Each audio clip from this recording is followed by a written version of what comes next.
titulado la predicación "He hecho algo malo, me siento culpable". Yo no sé cuántos de ustedes alguna vez se han sentido de esa forma, ¿no? Por lo que decimos, por lo que hacemos, o quizás por lo que dejamos de hacer. Y entonces llega uno a casa y dice, me siento culpable, creo que hice algo malo. Y según la Organización Mundial de la Salud, hay un dato bastante preocupante, y es que el suicidio se ha constituido en un problema de salud. Actualmente cada año se suicidan en el mundo entre 800,000 y 1,000,000 de personas. Eso es un dato bastante alarmante, ¿cierto?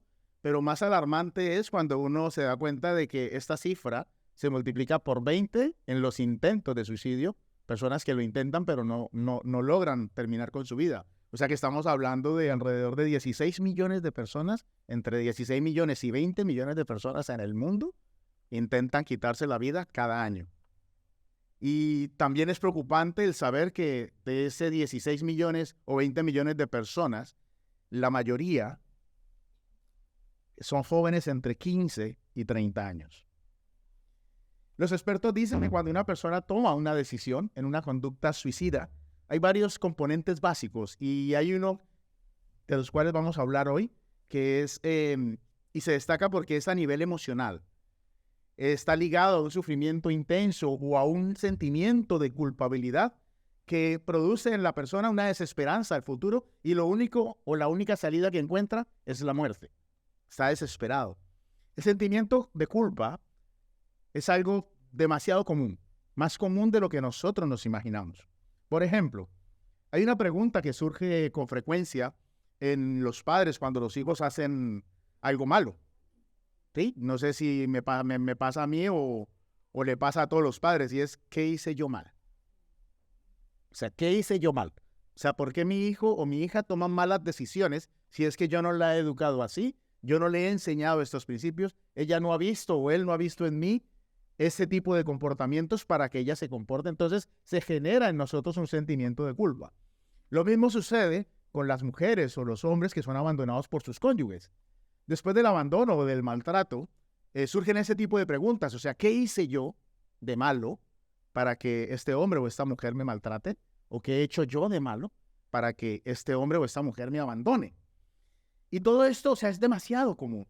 Por lo tanto, el sentimiento de culpa podríamos decir que va ligado a nuestras emociones. Y por lo tanto, como hace parte de nuestro corazón, de nuestras emociones, ninguno de nosotros está libre de sentirlo alguna vez.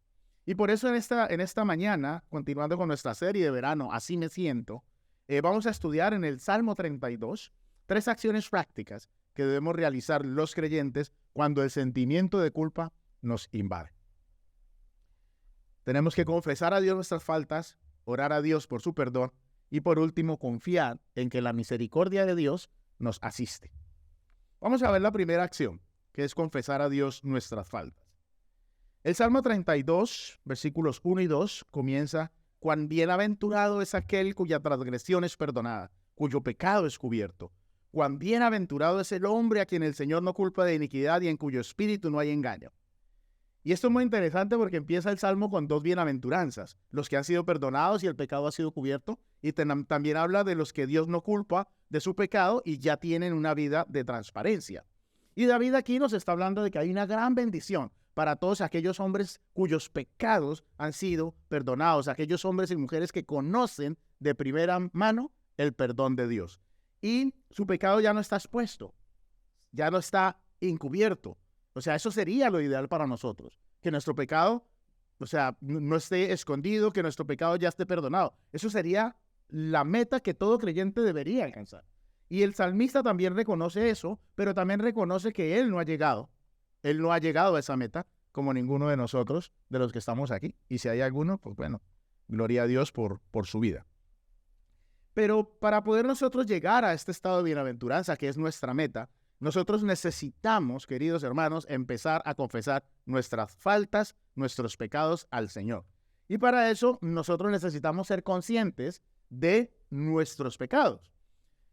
Esa conciencia no viene porque usted es demasiado bueno, porque usted es demasiado espiritual. Esa conciencia viene porque el Espíritu Santo de Dios, que es quien convence al mundo de pecado, ¿sí?, de justicia y de juicio lo exhorta a usted en su interior para que usted confiese sus pecados. Porque la tendencia del ser humano no es a confesar. La tendencia del ser humano es a esconder, ¿sí? A mentir. Pero es Dios el que nos impulsa a que nosotros las podamos confesar. También es importante que nosotros resaltemos en esta mañana, antes de hablar de la culpa, que hay dos clases de culpas. Hay una culpa que es injustificada, una culpa falsa que normalmente viene quizás por los estándares del mundo. El mundo te pone unos estándares y como tú no llegas, entonces te sientes culpable. Legalismo, ¿sí? Leyes de hombres, se crean leyes de hombres en las iglesias y como no puedo cumplirlas, entonces yo me siento culpable. Cuando nos comparan con otros o nos comparamos con otras personas, no es que yo quiero ser como Daniel, ¿sí? No Daniel de la Biblia, sino como Daniel Osorno. Entonces, como yo veo dónde está Daniel, entonces digo, wow, yo es que quisiera ser como Daniel, pero me falta mucho. Eso es una culpa injustificada. El pecado de otros, como en el caso de los padres con los hijos, o a veces de los hijos con los padres. Hay hijos que se sienten culpables por las cosas que hacen sus padres, pero la Biblia dice que cada uno debe cargar con la consecuencia de su iniquidad. Y está también la culpa justificada o la culpa genuina, que es la culpa espiritual que implica el tener un sentido de verdadera culpabilidad por haber traspasado las leyes de Dios, por haber ofendido a Dios, por haber hecho acciones pecaminosas que han violentado alguna norma establecida por Dios. Esta clase de culpa crea una ruptura entre Dios y nosotros, o más bien entre nosotros y Dios, porque Dios siempre va a estar allí. Pero nosotros rompemos esa relación y por lo tanto para poder restablecerla necesitamos confesión y necesitamos arrepentimiento. Y sobre eso nos habla Juan en la primera de sus cartas, cuando usted lee el capítulo 3 de la primera carta de Juan, versículos 20-21. Juan dice, pues si nuestro corazón nos reprende, mayor que nuestro corazón es Dios, y Él sabe todas las cosas. Amados, si nuestro corazón no nos reprende, confianza tenemos en Dios.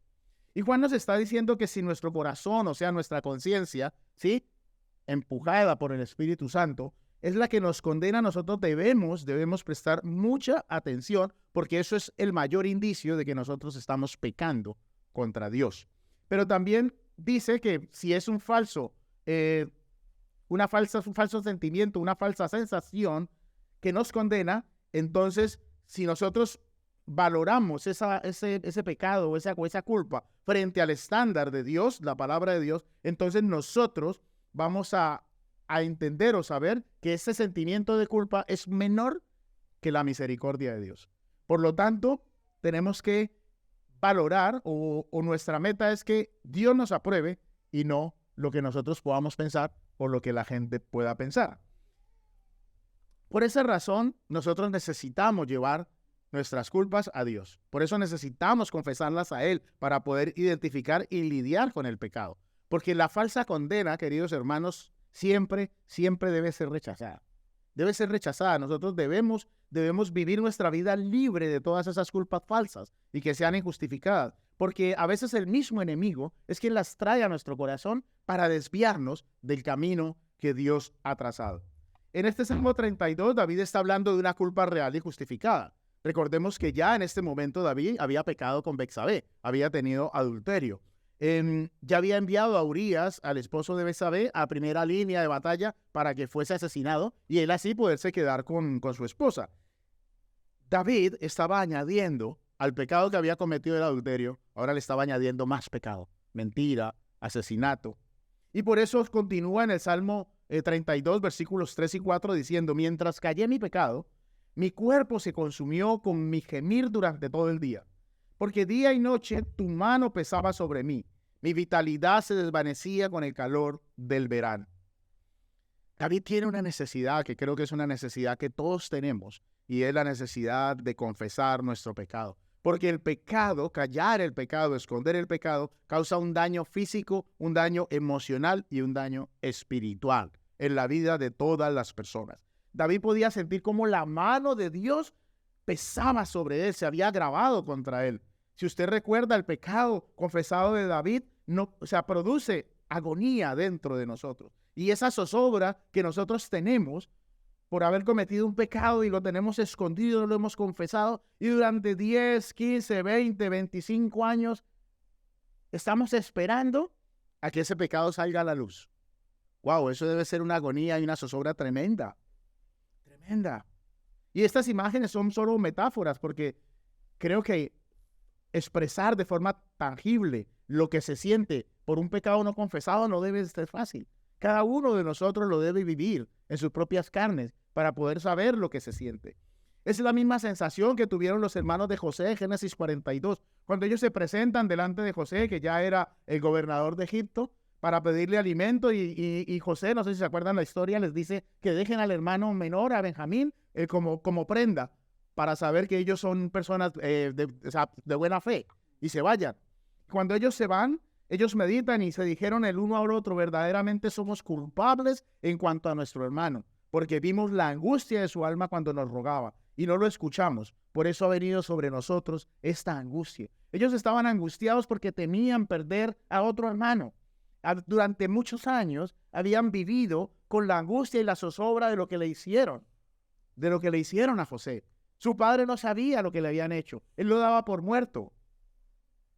Hermanos, quien siente culpa, quien siente que su pecado es demasiado grande, también siente que es imperdonable. Y la vergüenza y el temor por ese pecado lo lleva siempre a encubrirlo. Quizás para evitar las miradas de los demás o los dedos acusadores, porque en eso somos expertos. Y nos olvidamos de que Dios en su omnisciencia lo sabe absolutamente todo de nosotros. Y por más que nosotros ocultemos o nosotros queramos encubrir nuestro pecado, o sea, Dios lo sabe. Dios lo sabe. La culpa nos va a llevar a engañar, la culpa nos va a llevar a mentir. Por eso cuando una persona es confrontada con lo que está haciendo, la primera sensación o la primera inclinación es a mentir. No, yo no hice eso. Porque es que la culpa no nos permite sincerarnos con la otra persona. No nos permite. David continúa en el versículo 5 del Salmo 32 diciendo: te manifesté mi pecado y no encubrí mi iniquidad. Dije: confesaré mis transgresiones al Señor. Tú perdonaste la culpa de mi pecado. David se presenta delante del Señor. Es el mejor lugar donde su pecado puede estar. Nosotros necesitamos confesarlos. Como dije, Dios lo sabe, pero nosotros necesitamos confesarlo. Porque es el Espíritu Santo el que nos anima a hacerlo. Y hay personas, yo he escuchado que es que usted no conoce a mi esposa o no conoce a mi esposo, y es que ella es experta o él en sacar lo peor de mí. Yo no sé si usted alguna vez ha escuchado eso. Y esa es una forma que tenemos de no aceptar el pecado, de no encarar las responsabilidades que nosotros tenemos, ni hacernos emocionalmente responsables por las consecuencias de nuestras faltas. Si usted recuerda, eso fue lo que hizo Adán y Eva. Cuando Adán y Eva fueron confrontados, ¿qué hicieron? Adán le echó la culpa a Dios, la mujer que me diste. Y Eva, ¿a quién se la echó? A la serpiente. Pero ninguno de los dos dijo: sí, Señor, tienes razón, tenemos de eso. No, porque esa es la tendencia a culpar a otra persona de nuestros pecados, a nosotros nos hace sentir mejor. Es que si usted no me contestara así, yo no le contestaría de la misma forma. Si usted no hiciera eso, yo tampoco haría lo otro. No, queridos hermanos, nuestro pecado es nuestro y nuestras acciones, la forma como nosotros reaccionamos, ¿sí?, depende de nosotros, no de las demás personas. La culpa produce una angustia enorme en nuestro corazón, en nuestras vidas. Y si esa angustia que produce la sensación, el sentimiento de culpa no está bien manejada, nos va a llevar a ignorarla, ¿sí? Nos puede llevar a ignorarla, como hizo Pedro. Ustedes recuerdan, Pedro negó a Jesús y después de haberlo negado, ¿qué hizo? Lloró amargamente. Y después de llorar, se fue a pescar. Siguió en el trabajo que estaba. Dijo: bueno, ya el Señor murió, pues me voy a lo mío. O también nos puede llevar ese sentimiento de culpa a cometer acciones más graves, como el caso de Judas, que el sentimiento de culpa que había en su corazón después de haber entregado al Señor lo llevó a suicidarse. David se acerca a Dios para confesarle sus faltas, para confesarle sus pecados, con la confianza de que Él ha perdonado sus faltas. David no dice que Él perdona sus faltas, sino que le dice: porque sé que tú has perdonado mis faltas. Y esto nos conecta con el segundo punto. La segunda acción que nosotros debemos hacer cuando el sentimiento de culpa nos avasalla o nos aborda es orar a Dios por su perdón. El Salmo 32, versículos 6 y 7 continúan: Por eso, que todo santo ore a ti en el tiempo en que puedas ser hallado. Ciertamente en la inundación de muchas aguas no llegarán estas a él. Tú eres mi escondedero de la angustia, me preservarás con cánticos de liberación, me rodearás. El salmista nos está invitando a que nosotros oremos para poder contrarrestar este sentimiento de culpa. Porque el conocimiento del carácter de Dios, la magnitud de su amor, nos va a permitir a nosotros acercarnos con esa confianza al Señor en intimidad para hablar con Él. David conoce la misericordia de Dios y sabe que la misericordia de Dios es grande porque lo ha manifestado en sus escritos, en sus salmos. Y Dios lo va a perdonar, no importa la magnitud de nuestras faltas, no importa. Isaías dice que vayamos a Dios y que estemos a cuentas con Él, que si nuestros pecados fueren como la grana, como la nieve, serán emblanquecidos. Y si fueren rojos como el carmesí, vendrán a ser como la blanca lana. Hermanos, esa es la certeza que nosotros los creyentes tenemos. Y eso es una razón bien poderosa para que nosotros nos acerquemos a Dios. Para Dios no hay gravedad, no hay magnitudes de pecados. Nosotros los humanos somos los que le damos esa magnitud. Y para nosotros abusar de un menor es mayor que mentir. Pero para Dios no. Para Dios es igual. Es pecado. Para Dios pecado es pecado y todos somos pecadores. No hay diferencia entre una cosa y otra. Nosotros somos los que le damos esa magnitud.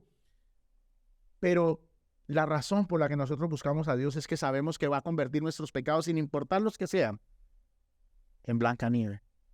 Y lo mejor de todo es que la Biblia dice que Él ya no se acuerda, sino que nosotros seguimos martirizándonos a nosotros mismos, acordándonos de las cosas que hicimos, o porque nos deleitamos, o porque estamos tan cómodos en nuestra condición de víctimas que preferimos dar lástima a las demás personas.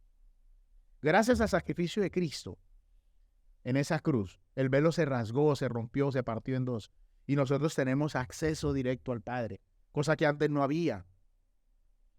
Por eso no nos debemos esconder cuando venga el sentimiento de culpa. Debemos presentarnos delante de Dios, y si esa culpa es genuina, ir a Él, porque Él siempre se va a dejar encontrar, hermanos. A veces la gente se acerca y dice, usted que está más cerca de Dios, ¿por qué no ora por mí? No diga eso, hermano. Usted también está cerca de Dios. Usted tiene acceso directo a Dios. Usted puede orar por sus faltas. Usted puede tener esa intimidad que todos tenemos con Dios, porque usted también es un hijo y una hija de Dios. Y cuando estamos abrumados y sumidos en esa culpa y la miseria del pecado, nos avasalla, nos persigue y parece que no tenemos salida. Nuestra sensación es como el salmista. Tenemos el agua hasta el cuello y estamos a esto de ahogarnos. Y no podemos hacer otra cosa más que levantar nuestros ojos al cielo y clamar a nuestro Dios. Y cuando clamamos con la certeza de que Él solo puede sacarnos de esa situación de angustia que tenemos por la culpa, viene el Señor, perdona nuestros pecados y nos da descanso. Eso es lo que hizo el Señor en la cruz. Y para David, al igual que para nosotros, Dios es nuestro refugio. No hay otro refugio. Usted puede ir al pastor, usted puede ir al hermano, usted puede ir a la hermana, usted puede ir a su esposo, a sus hijos, usted puede ir donde quiera. Pero usted no va a encontrar el descanso que encuentra en el Señor. No lo va a encontrar.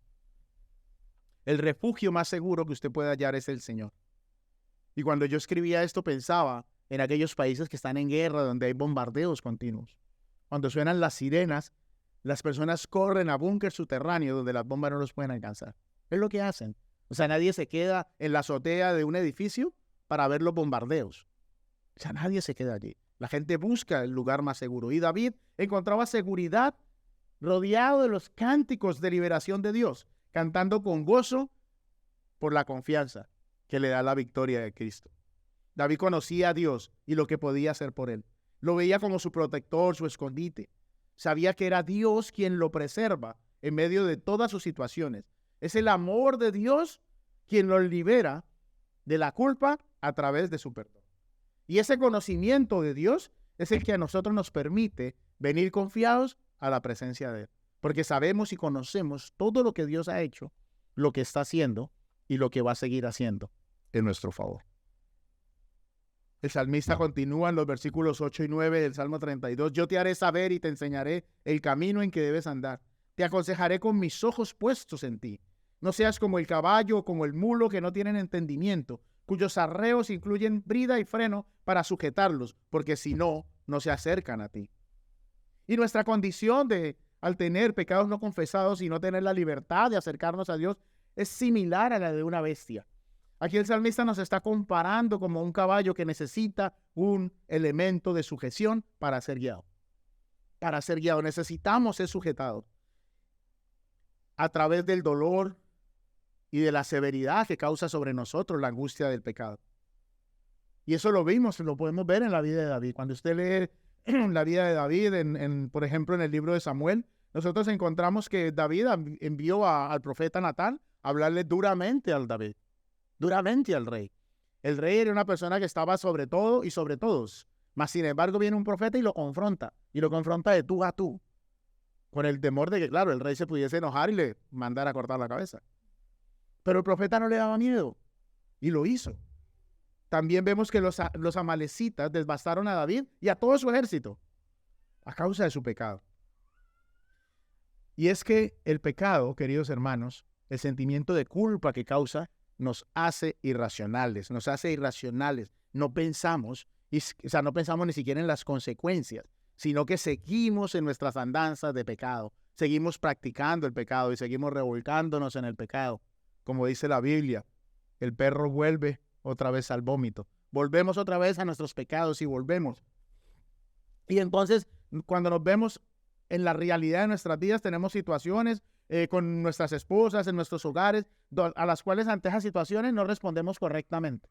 Y actuamos quizás como la gente del mundo. Fallamos como cabeza de hogar. Fallamos como cónyuges, como padres o como hijos. Porque la culpa del pecado está sobre nosotros. Y es por eso que Dios nos compara a esos caballos desenfrenados, que si no nos dejamos guiar por su palabra, entonces lo que nos va a guiar son nuestros impulsos, nuestras emociones. Y hemos visto, queridos hermanos, que nuestro corazón es engañoso. Nuestro corazón nos va a llevar a hacer cosas que usted no va a querer hacer. Bueno, en el momento las quiere hacer, más que querer deber, que cosas que usted no debe hacer. Porque eso va a traer consecuencias. Por eso necesitamos ser entrenados por Dios, para poder ser bienaventurados y alcanzar esa gran bendición que se obtiene a través de su perdón, que era lo que decía el Salmo en los versículos 1 y 2. Necesitamos, queridos hermanos, restablecer nuestra relación con Dios. Yo no sé cómo está su relación con Dios, pero necesitamos restablecerla. Necesitamos tener tiempos de intimidad, necesitamos volver otra vez a la senda antigua, tener relación con Dios, tener nuestros devocionales, nuestros tiempos donde nosotros hablamos con Él, donde nosotros le presentamos, nos desnudamos delante de Él, levantamos nuestras manos y le decimos, Señor, aquí estoy. Tú me conoces. No puedo ocultar nada de ti. Nada de ti. Y como respuesta obtenemos la guía y el consejo de su palabra, que es la que nos va a guiar. Nos va a guiar a hacer lo que nosotros debemos hacer. Pedirle perdón a Él. Pedirle perdón a las personas que hemos ofendido. Y eso nos va a liberar a nosotros de ese sentimiento de culpa que nos angustia. Primera de Juan, capítulo 9, dice que si confesamos nuestros pecados, Él es fiel y justo para perdonarnos y para limpiarnos de toda maldad. Porque es Dios quien nos impulsa a que nosotros lo busquemos en oración. Usted no crea que usted es demasiado espiritual y usted se levanta todas las mañanas y usted tiene ese deseo de encontrarse con Dios. No, eso proviene de Dios. Eso no proviene de usted. Eso proviene de Dios. Dios es el que nos da a nosotros tanto el querer como el hacer. Y cuando nosotros nos levantamos con esas ganas, con esa necesidad de encontrarnos con Él en oración, encontrarnos con Él en alabanza, es porque proviene de Dios. Por eso es importante que nosotros entendamos el carácter de Dios.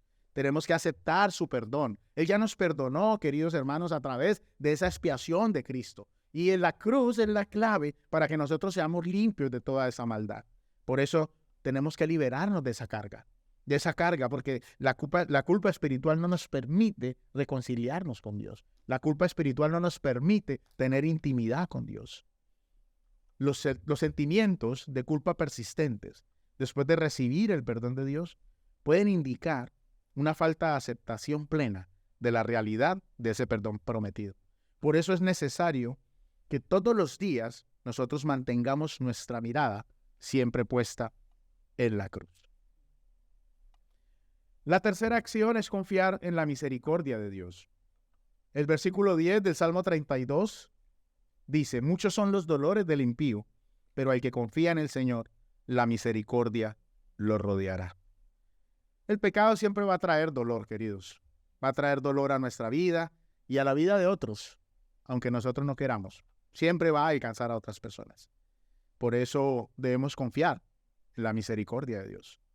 Y David creo que entendía muy bien lo que era tener esos dolores y esas angustias por causa de su desobediencia.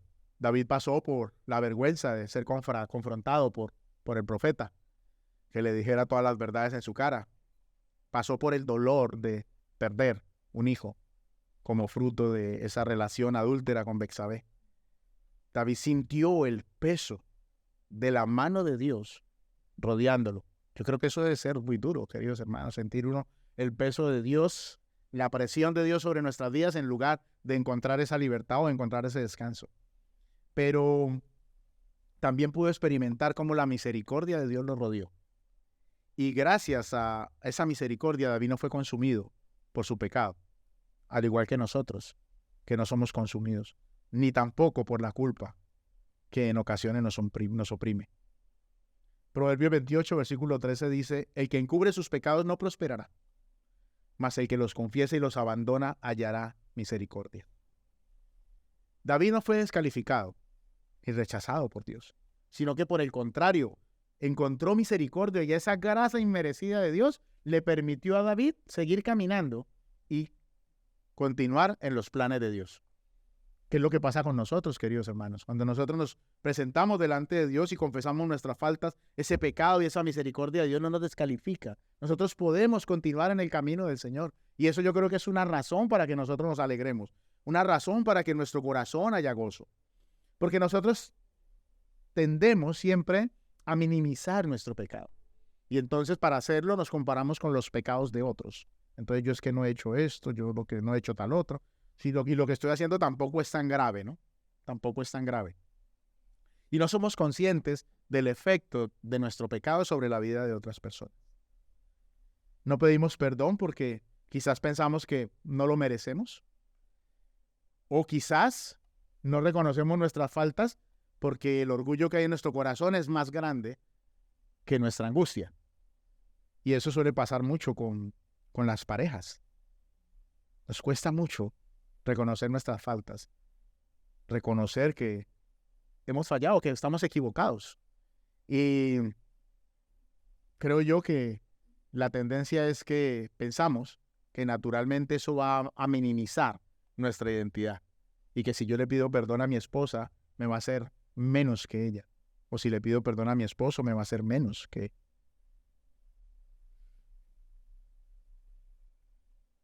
No nos gusta mostrarnos vulnerables frente a otras personas, ni siquiera frente a Dios, aunque sabemos de que Dios conoce todas las cosas. Pero pensamos que si nos ponemos una máscara, Dios no nos va a reconocer.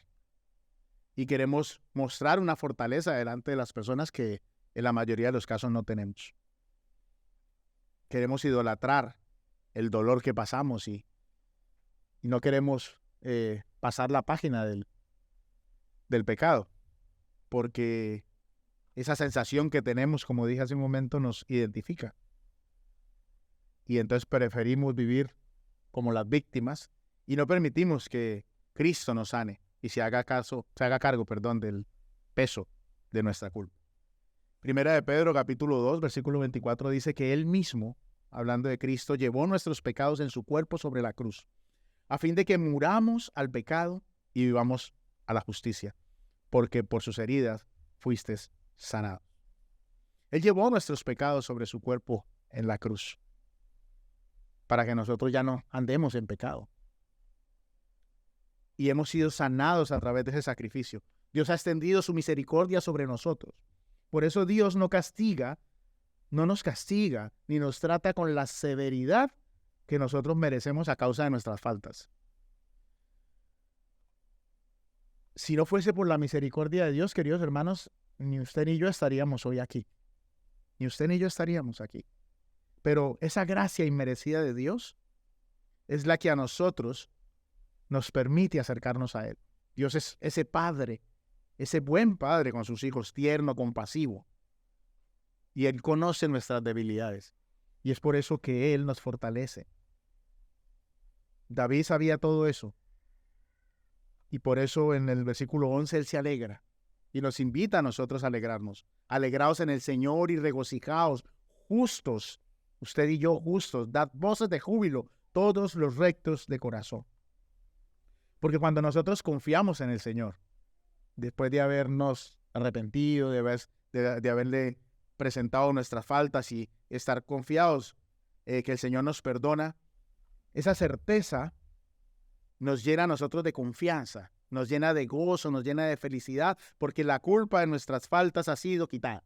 Ha sido quitada. Y no hay absolutamente nada ni nadie que nos pueda separar del amor de Dios. No hay nada que nos pueda acusar ni nadie delante de Dios. Y esto contrasta con el versículo 3, cuando el salmista hablaba de esa angustia tan grande que le producía su pecado. El teólogo George Campbell Morgan dice que el Salmo 32 es un salmo de penitencia, pero también es el cántico de un alma que ha sido rescatada y que se regocija en las maravillas de la gracia de Dios. El pecado es tratado, el dolor es consolado y la ignorancia es instruida. Nuestro adversario, el diablo, va a continuar haciendo su trabajo. Él nos va a acusar constantemente, nos va a acusar, no crea que no. Y va a venir y nos va a susurrar al oído cuán grande es nuestro pecado, cuán grande es nuestra falta, que no somos dignos de presentarnos, delante de la presencia de nuestro Dios, porque la culpa que tenemos es demasiado grande. Él va a venir y lo más probable es que nosotros le escuchemos.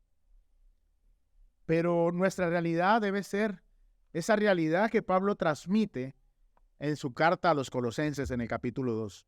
Y Pablo les dice que vivamos en esta realidad, que nosotros estábamos muertos a causa de nuestros pecados, porque aún no nos había quitado la naturaleza pecaminosa. Entonces Dios nos dio vida juntamente con Cristo al perdonar todos nuestros pecados. Cuando la Biblia dice todos, hermanos, o sea, no excluye ninguno, todos nuestros pecados. Él anuló el acta con los cargos que había contra nosotros y la eliminó clavándola en la cruz. De esa manera desarmó a los gobernantes y a las autoridades espirituales, y no solo eso, sino que también los avergonzó públicamente con su victoria sobre ellos en la cruz del Calvario. Nos tiene que llenar de gozos, mucho gozo, porque sabemos que el acta que nos acusaba fue eliminada. El enemigo ya no nos puede acusar, aunque venga a acusarnos, no tiene nada de qué acusarnos, siempre y cuando nuestros pecados hayan sido confesados, obviamente. Si no están confesados, tendrá muchísimo para acusarnos. Y esa es la buena noticia para nosotros. Es por eso que el salmista en este salmo nos da 5 razones muy convincentes para que usted y yo nos alegremos, nos gocemos y cantemos con júbilo. La bienaventuranza del perdón, la redención de la culpa, la liberación de la hipocresía y el estrés de la doble vida, la protección que Dios da a su pueblo y la guía y el consejo del Señor. Son razones suficientes para que usted y yo podamos darle gloria al Señor. Podemos concluir entonces, hermanos, que debemos evaluar nuestra culpa, siempre a través de la verdad de la palabra de Dios. Si nuestra culpa o el sentimiento de culpa que tenemos es injustificada, entonces descansemos en Él, porque o la culpa no es nuestra, o la culpa es de otro, o no hemos hecho nada y lo que tenemos es un sentimiento irreal. Pero si realmente tenemos una culpa por algo que hemos hecho, es justificada por causa de nuestro pecado, entonces debemos acercarnos a Dios para confesar nuestras faltas, orar a Dios para su perdón y confiar en que su misericordia, que es grande y que se renueva cada día, va a ser recibida.